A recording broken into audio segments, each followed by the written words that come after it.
What's the meaning of CD-ROM?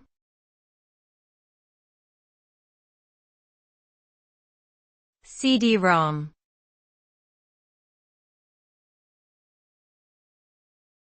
CD-ROM.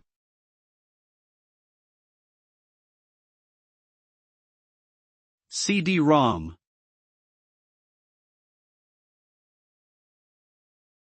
CD-ROM.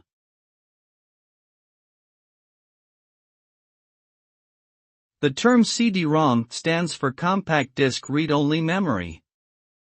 It refers to a type of optical disc used to store digital data, such as computer software and multimedia content. Unlike a writable CD or DVD, a CD-ROM is read-only and cannot be written to or erased. The data on a CD-ROM is accessed using a laser beam, which reads the information encoded on the disk's surface.